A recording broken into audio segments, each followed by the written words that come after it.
이 시간 말씀은 베드로전서 5장 1절에서 11절까지 말씀입니다. 베드로전서 5장 1절에서 11절까지 말씀입니다.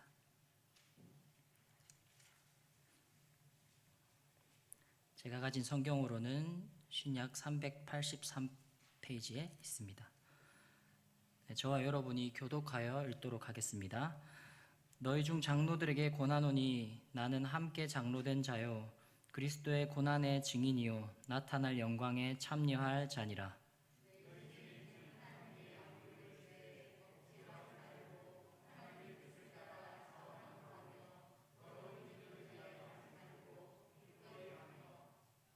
맡은 자들에게 주장하는 자세를 하지 말고 양무리의 본이 되라.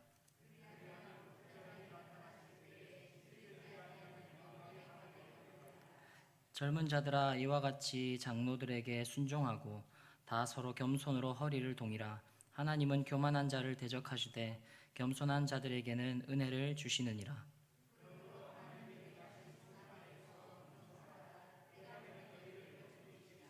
너희 염려를 다 주께 맡기라. 이는 그가 너희를 돌보심이라.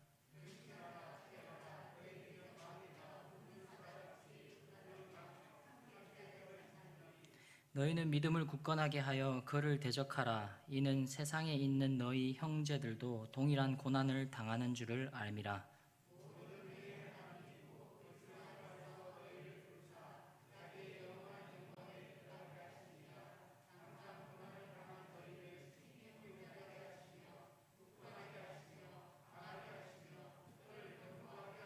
함께 봉독하겠습니다. 권능이 세세 무궁하도록 그에게 있을지어다. 아멘. 네, 오늘의 말씀은 고난 속 교회로 살기라는 제목으로 여러분과 말씀을 나누어 보려고 합니다. 베드로전서를 3번에 걸쳐서 나누어 보기가 제게 목표였습니다. 그래서 오늘로써 베드로전서를 다 나눌 수 있음에 감사한 것 같습니다. 그 성도님들의 그 기도와 지원 속에서 신대원 1학년 1학기를 잘 마무리하게 됨에 감사드리고요. 부족한 설교를 드려주셔서 너무 감사합니다. 1학년 1학기 때 이 베드로 전서를 공부하게 되었거든요. 그래서 그 은혜에 또 감사하는 마음으로 나눌 수 있게 된 것도 감사한 것 같습니다. 더욱 성장하고 발전하는 제가 될 수 있도록 함께 기도해 주셨으면 좋겠습니다. 첫 번째와 두 번째를 걸쳐서 첫 번째 때는 택함 받은 자 그리고 거룩한 제사장이라는 그 정체성을 그리스도인의 정체성을 나누었습니다. 그리고 두 번째 때는 거룩한 제사장으로서의 삶은 화목하게 하는 직분으로서 육체의 정욕을 제어하고 선을 행하라는 것이 큰 주제였고, 선을 행한다는 것은 구체적으로 하나님의 종으로서 순종하고 청지기로서 주께 하듯 봉사하라고 나눴었습니다. 이는 그리스도인으로서 이들이 기억하고 행해야 할 삶이었습니다. 그리고 오늘 본문은 그러한 그리스도인의 삶에 처한 그 고난을 위로하고 그 고난 속에서 믿음으로 살아갈 수 있도록 격려하는 내용이 4장과 5장에 걸쳐서 다루어지고 있습니다. 오늘 저희는 그 본문을 5장만 읽었지만 그 5장을 설명하기 위해서는 4장을 다루어야만 하기 때문에 4장부터 이제 내용을 다루어 보려고 합니다. 고난은 당연합니다. 당연하게 여기고 싶지 않지만 고난은 당연하다라고 성경은 말하고 있습니다. 우리는 그 불가피했다 혹은 어쩔 수 없었다라는 말을 잘 사용하는 것 같습니다. 누군가는 그 말을 핑계로 생각할 수 있겠죠. 불가피했어, 어쩔 수 없었어 라고 얘기하는 게 핑계 같을 수 있겠지만 때에 따라서는 그 말이 가지는 위로의 힘이 있습니다. 만약에 어떤 문제가 생기면 우리는 누구를 탓할 존재를 찾기 시작합니다. 옆 사람을 탓하든지 함께 사는 사람을 탓하든지 아니면 그 화살이 자기 자신에게로 오는 거죠. 우리가 생각했던 그 그림이 이루어지지 않았을 때 우리는 무언가를 탓을 해서 그 고통, 그 이루어지지 않은 것에 책임을 부여하기 시작하는 거죠. 만약 내가 부족했기 때문에 어떤 사고가 일어났다면 그 책임에 대해서 너무 큰 괴로움으로 살아야 한다는 것입니다. 우리는 완벽할 수 없기 때문에 우리는 어떤 문제가 생기기 마련입니다, 삶에서.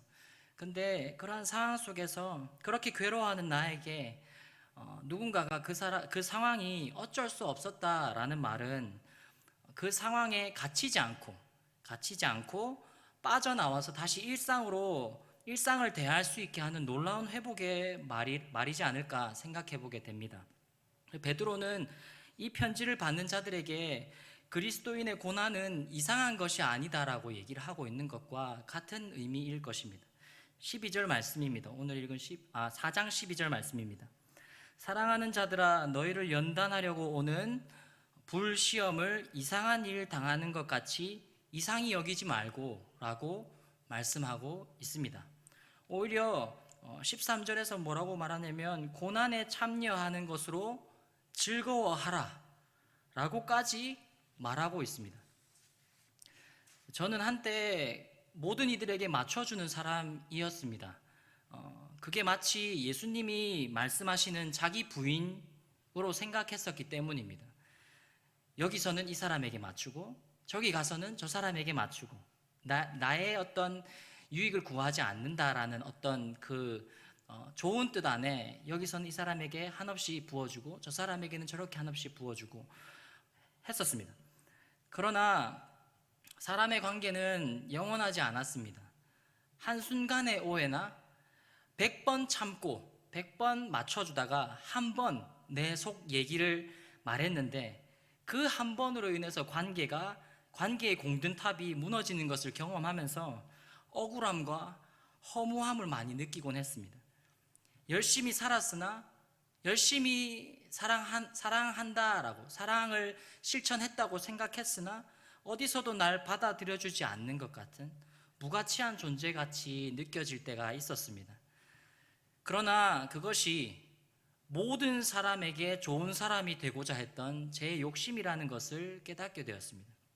예수님도 모든 사람이 너희를 칭찬하면 화가 있다고 말씀하고 계십니다. 누가복음 6장 24절부터 26절 말씀입니다. 네, 제가 읽겠습니다. 그러나 화했을진저 너희 부요한 자여 너희는 너희의 위로를 이미 받았도다. 화했을진저 너희 지금 배부른 자여 너희는 주리리로다. 화했을진저 너희 지금 웃는 자여 너희가 애통하며 울리로다. 모든 사람이 너희를 칭찬하면 화가 있도다.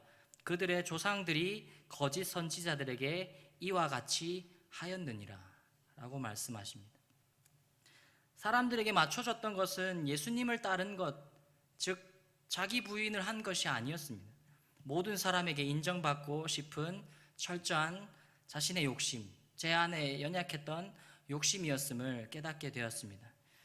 예수님을 따른다면 예수님이 받으셨던 고난이 우리에게도 동일하게 임할 것은 진정 당연한 사실입니다. 네. 마치 우리가 일상을 살아갈 때 힘들다라고 얘기하면 제가 학생들에게 이렇게 얘기합니다. 힘이 드는 건 당연한 거다. 그래서 힘을 어디엔가 투자를 해서 어떤 열매를 맺어 나가는 게 중요하지 않을까. 힘은 드는 거잖아. 힘은 쓰는 거잖아. 그래서 그것을 통해서 네가 어떤 가치를 얻어나가면 되는 거야.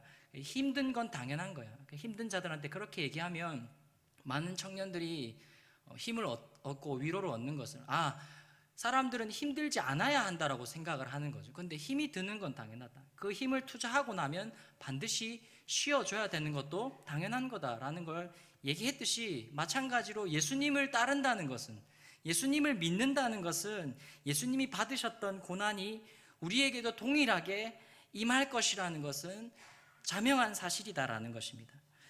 이들이 처한 고난이 어떤 것이었습니까? 유대인들에게는 이단으로 몰리게 되었고요.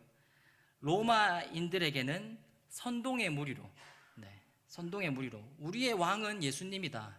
그때 로마 시대에 많은 이들은 로마의 지배하에 로마의 황제가 곧 복음이다라고 얘기를 했었으나 이 예수 믿는 무리들은 예수님이 복음이다, 예수님이 왕이다라고 얘기를 하는 선동의 무리가 생겨나게 된 것이죠. 또한 한편으로는 지역신을 숭배하는 그 지역 공동체에서 배반자로 철저히 외면당하는 고난에 빠지기도 했던 것이 바로 이 시대, 말씀이 쓰여졌던 이 시대의 사람들이 처했던 고난들이었다라는 겁니다. 이 시대는 폐쇄적인 시대였습니다. 좁은 삶의 반경이었습니다. 교통수단이 발달한 것도 아니고요, 휴대폰이 있던 것도 아니고요. 그러니 자연스럽게 그 좁은 생활 반경 속에서 서로가 얽혀 설켜서 자유가 보장되어지지 않은 그런 시대 속에서 다른 믿음을 선택한다는 것 자체가 투쟁이었고 큰 메시지였습니다. 그러나 오늘날로 넘어와서 이 개방적인 시대, 그리고 넓은 삶의 반경, 비행기를 타면 지구 한 바퀴를 충분히 돌 수 있는 그러한 넓은 삶의 반경을 가지고 있고요, 자유가 보장되다 못해 절대적인 가치로 여겨지는 이 시대에서는 무엇을 믿는지에 대해서 전혀 고난이 없습니다. 오늘날의 시대에 내가 예수를 믿건 네가 뭘 믿건 상관없다라고 얘기를 하는 시대입니다. 더 이상 예수를 믿는 것 자체가 고난이 되지는 않는 시대이기는 합니다. 그러나 우리는 기억해야 될 것은, 예수를 믿는다는 것은, 무엇을 믿는다는 것은 그 믿는 것과 반대되는 사람들과는 반드시 대립하는 것이 불가피한 것입니다. 오늘 본문 자체는 위로의 메시지입니다. 고난을 당하는 너희여, 예수를 믿는 너희여, 고난은 당연한 거야 라고 위로하고 있습니다. 하지만 오늘 본문은 예수님을 믿는다고 말하면 죽을 수도 있는 상황 속에서도 예수를 믿노라 라고 고백하는, 그리스도를 믿는 믿음으로 인해 고난받고 있는 자들에게 쓰여진 편지다라는 것입니다. 설교를 준비하면서 제 자신에게도 다시 한번 그리스도인의 삶에 대해서 생각해보게 되었습니다. 오늘날 교회 공동체에 소속되는 것만으로 고난을 받지 않는 이 시대에서 우리는 어떤 삶으로 어떤 메시지를 전하는 자들이어야 하는가라는 질문을 하게 되었습니다. 자유가 보장되다 못해 절대적인 가치로 여겨지는 이 시대, 그들의 자유를 뚫고 예수님께로 인도하는 것은 다른 이들의 자유를 침해하는 행위이지 않겠습니까? 그런 의미에서 볼 때에 우리가 중요하게 생각하는 가치인 영원한 생명이라는 것은 자유보다 중요한 가치이지 않겠습니까? 자유보다 중요한 가치는 생명이지 않겠습니까? 생명이 있어야 자유도 있는 거지 않겠습니까? 자유를 추구하다가 생명을 잃는 일은 없어야 할 것입니다. 그런 의미에서 그리스도인들은 아들을 보내신 하나님의 사랑을 전해야 할 사랑의 전달자이자 세상 속에서 모든 문제를 영적인 안목으로 설명하고 전할 수 있는 변증자여야 한다라는 것입니다. 캠퍼스에서 복음을 전하면 비난과 멸시는 자연적인 현상입니다. 제 동기 간사는 서울대에서 뺨을 맞기도 했습니다.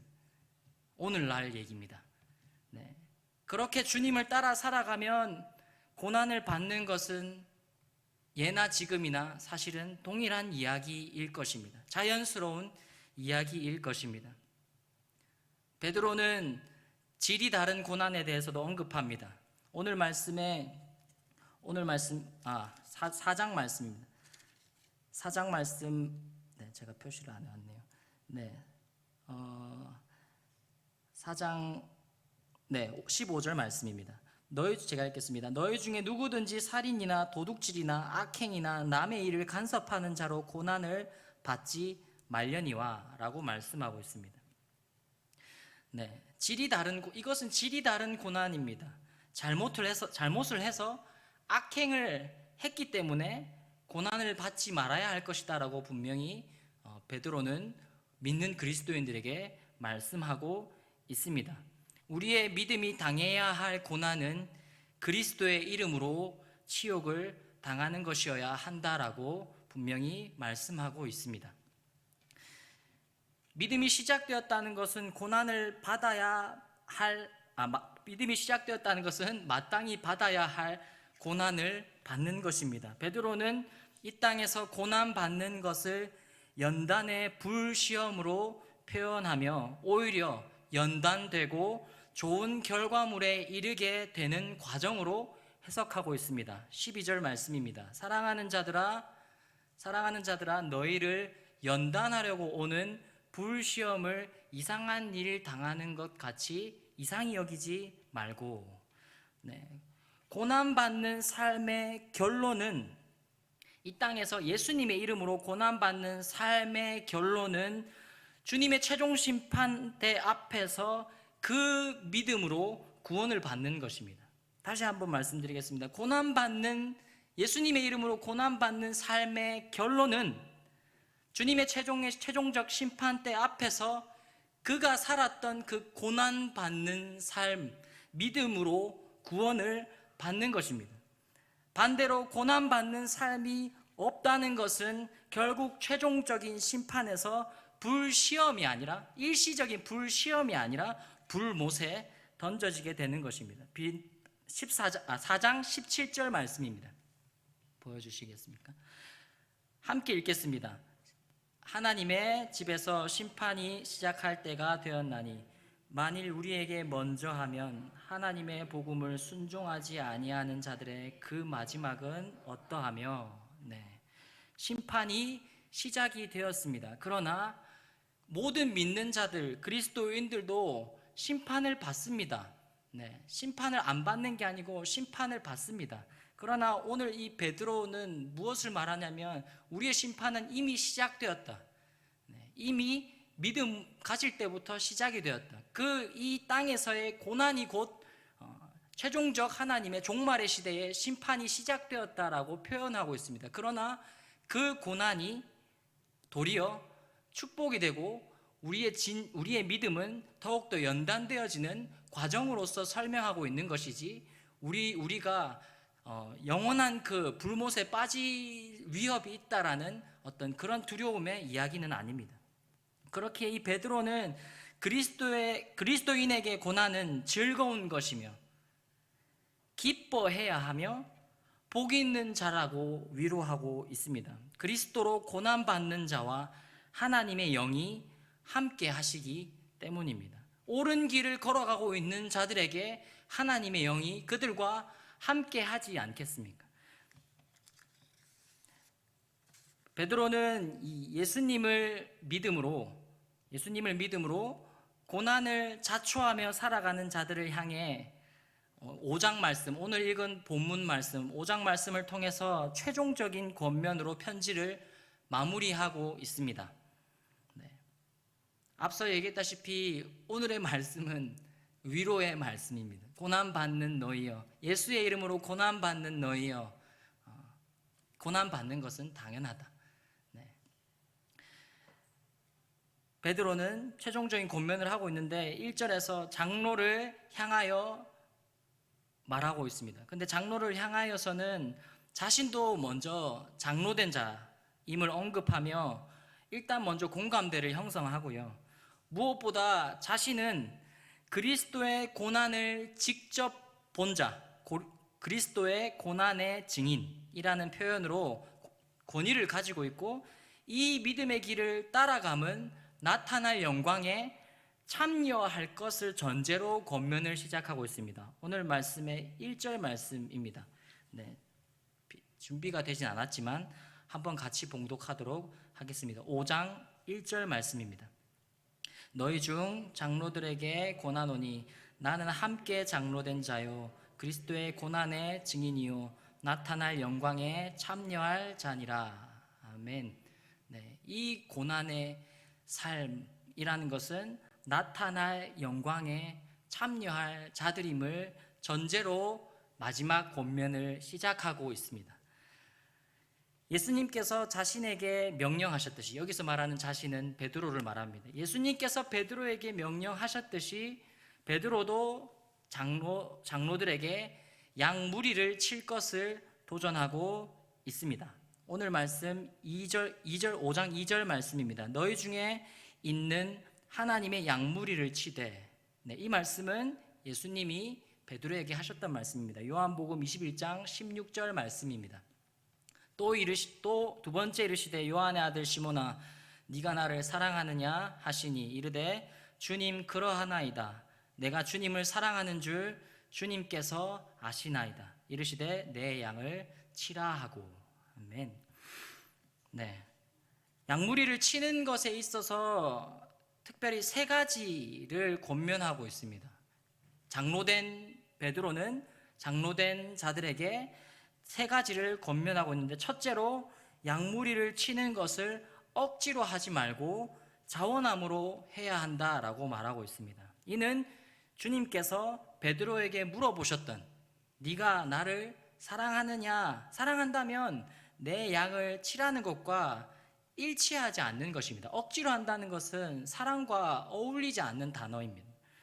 예수님을 사랑해서 자원함으로 행해야 할 장로직이 사람에 의해서 안 하면 안 될 것 같아서 하는 것은 결코 옳지 않다라는 것입니다. 이는 사랑을 기초로 세워지는 교회의 본질을 흐리는 것입니다. 나아가 이는 결코 선한 것, 하나님 보시기에 옳은 것이 생산될 수 없습니다. 사랑은 자원함입니다. 둘째로 이 베드로가 장로에게 권면하고 있는 두 번째 사실은 양들을 치는 것이 더러운 이익을 위해서 하지 말고 기꺼이 해야 한다라고 말하고 있습니다. 고난을 각오한 길이기 때문에 멋지지 않습니까? 앞에서 이렇게 고난을 각오하고 나를 우리 따라갑시다, 계속 갑시다 이렇게 하면서 먼저 본을 보이려고 하는 그 모습, 양들을 돌보려고 하는 그 모습을 보면 한편으로는 내부적으로 존경도 받고 금전적인 지원도 받은 것으로 보입니다. 그러나 누군가는 그러한 눈에 보이는 이익을 위해 양을 치는 척만 할 수도 있었다라는 겁니다. 그래서 이들의 마음은 양들의 안녕이 아니라, 양들이 잘 지내고 양들의 자라감에 포커스가 있는 것이 아니기 때문에 양들의 방치로 이어질 수 있는 것입니다. 주님의 교회의 관심사는 양들의 강건함과 자라감이기 때문입니다. 셋째로, 양들을 치는 것이 주장하는 자세가 아니라 본이 되어야 한다라고 베드로는 말하고 있습니다. 주장하는 자세, 즉 시키는 것이 아니라 본이 되는 것입니다. 메시지보다 메신저가 중요합니다. 여기서 말하는 메시지는 성경 말씀을 말하는 것이 아닙니다. 여기서 말하는 메시지는 말보다 행동이 중요하다라는 것을 말하고 있는 것입니다. 본대로 제자화가 이루어지기 때문입니다. 물고기를 잡아줄 것이 아니라 물고기 잡는 법을 알려줘야 한다는 것입니다. 믿음의 전수가 이루어져야 한다라는 것입니다. 복음을 위해 고난받기를 힘쓰는 삶은, 먼저 앞장서서 복음에 고난받기 위해 힘쓰는 삶은 그 위에 하나님의 영이 함께 하셔서 그 영은 끊임없이 아비들에게는 꿈을 꾸게 하신다. 자녀들은 예언할 것이요 청년들은 환상을 보고 아비들은 꿈을 꾼다라는 이 말씀처럼 이 꿈이라는 것은 하나님의 꿈이지 않겠습니까? 아직 완성된 것이 아니기 때문에 속히 완성되기를 또 원하기 때문에 아비들은 꿈을 꾸는 것입니다. 그렇기 때문에 자원함으로, 그리고 하늘의 것을 기대함으로, 그리고 앞장서서 행하는 것입니다. 주님이 멈추실 때까지, 주님이 우리의 인생을 멈추실 때까지 믿음의 전수를 위해 살아가는 것입니다. 그렇게 살아가면 오늘 말씀처럼 영광의 관을 얻을 것이다 라고 베드로는 말하고 있습니다. 오늘 5장 5절에 보면 젊은이가 또 나옵니다. 그래서 이 5장의 말씀은 교회를 향한 메시지라고 할 수 있습니다. 1절에서 4절까지는 장로를 향해서, 그리고 5절은 젊은이를 향해서 얘기하고 있습니다. 여기서 젊은이는 단순히 나이가 젊은 사람이 아니라 신앙적으로 젊은이로서 장로를 제외한 모든 구성원들을 의미합니다. 그렇다고 여기서 말하는 장로는 이 교회 생활의 연수로 되는 것이 아니라 주님과의 동행의 시간이 길어서 주님을 많이 닮아 있다라는 의미일 것입니다. 그런 의미에서 장로들에게 순종하라는 것은, 오늘 말씀에서 말하는 장로들에게 순종하라는 것은 장로들 안에 계신 그 주님께 순종하라, 주님과 닮아 있는 그 모습, 주님의 뜻에 순종하라는 것입니다. 순종함에 있어서 가장 중요한 자세가 겸손입니다. 5절 말씀에서 보면 젊은 자들아 이와 같이 장로들에게 순종하고 다 서로 겸손으로 허리를 동이라 라고 말씀하고 있습니다. 제일 중요한 것은 이 순종에 있어서 가장 중요한 자세가 겸손인데요. 겸손은 그 당시 사회, 헬라 사회에서는 비천한 노예의 사고방식이라고 여겨졌습니다. 노예들만 하는 자세 라고 여겨졌으나 믿는 자들은, 예수를 믿는 자들은 또 반대로 억지로 자신을 비하하는 것, 자신을 억지로 막 낮추는 것이 아니라 하나님을 주로 고백하며 그 하나님을 의지하며 자신을 그 사회에 속한 자가 아니라 나그네로 여기는 것이 바로 겸손이다라고 말씀하고 있습니다. 그렇게 생각할 때에 권력, 명예를 얻으려는 노력에서부터 자유로워질 수 있고요. 그리고 나아가서 자신의 이익을 초월하여 타인을 섬길 수 있게 되어지는 것입니다. 겸손이라는 것은 자신을 낮추는 것, 나는 아무것도 아니에요 라고 자신을 낮추는 것이 아니라 하나님을 주로 고백하고 자신을 세상에 속한 자가 아닌 나그네로 여길 때에 더 이상 이 땅에서의 명예, 권력을 추구하려는 그런 노력에서부터 자유로워지고 자신의 이익을 초월하여 다른 이들을 섬기게 되어진다라는 것을 오늘 본문에서 말하고 있습니다. 겸손하지 않으면 결코 세상으로부터 자유하지 않게 되고요. 이는 주님의 뜻에 순종하는 삶을 살아갈 수 없다라는 것입니다. 베드로는 그리스도인 모두를 향해서 6절부터 11절까지 마지막으로 세 가지를 권면하며 말씀을 마무리합니다. 첫째로 6절에서 7절 말씀에 나옵니다. 어려운 시간들이 하나님의 능하신 손 아래 있음을 받아들여라 라고 말하고 있습니다. 베드로전서 5장 6절에서 7절 말씀입니다. 그러므로 하나님의 능하신 손 아래에서 겸손하라. 때가 되면 너희를 높이시리라. 너희 염려를 다 주께 맡기라. 이는 그가 너희를 돌보심이라. 아멘.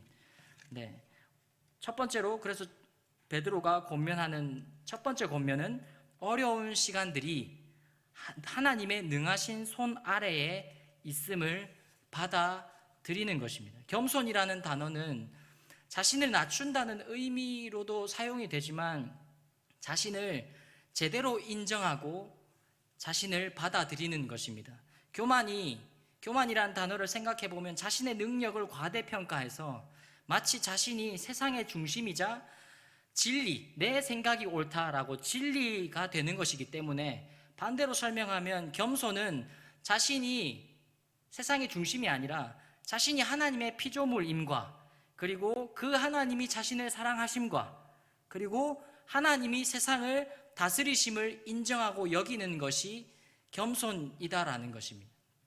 우리를 사랑하시는 주님이 우리를 높이실 것과 그 가운데 돌보실 것을 믿기 때문에 우리의 삶의 모든 염려를 다 맡길 수 있게 되어지는 것입니다. 둘째로 이 교회에 각 사람에게 권면하는 두 번째 권면은 믿음을 굳건히 하여 마귀를 대적해야 한다라고 말씀하고 있습니다. 8절 9절 말씀입니다. 근신하라 깨어라 너희 대적 마귀가 우는 사자같이 두루다니며 삼킬 자를 찾나니 너희는 믿음을 굳건하게 하여 그를 대적하라. 이는 세상에 있는 너희 형제들도 동일한 고난을 당하는 줄을 알미라. 네. 마귀는 결국 우리 하나님과 우리 사이를 갈라놓으려고 힘씁니다. 그래서 마귀는 고난을 이용합니다.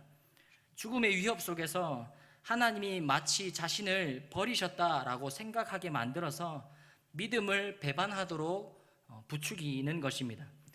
생명보다 귀한 것은 없는데 하나님이 지금 내 생명이 빼앗길 상황 속에서 주님은 무엇을 하고 계신가? 하나님은 선하지 않으시네. 하나님은 과연 살아 계신가? 등등의 하나님께 원망하거나 하나님의 존재를 부인하게 만들기 위해서 고난을 이용한다라는 것입니다. 그러나 우리는 알아야 합니다. 우리의 형제들도 동일한 고난을 당하고 있다는 것. 이 고난은 나만 겪는 것이 아니다라는 것입니다. 네. 혼자 나만 겪는 고난이라고 생각하면 억울하고 하나님은 나를 떠나신 것 같지만 사실 믿는 모든 자들이 같이 경험하고 있는 그 고난이기 때문에 하나님은 우리를 잊어버리신 것이 아니라 이 고난도 허락하신 것이다, 허용하신 것이다, 이 과정을 통해서 믿음을 더욱 연단시켜 나가시는 것이다 라고 함께 이겨낼 수 있게 되어지는 것입니다. 그리고 우리는 알아야 됩니다. 형제들도 동일한 고난을 당했고요. 또 한 가지는 누구보다 예수님께서 이 고난의 길을 먼저 걸어가셨다라는 것입니다. 그래서 결코 이상한 것이 아니다라는 것입니다.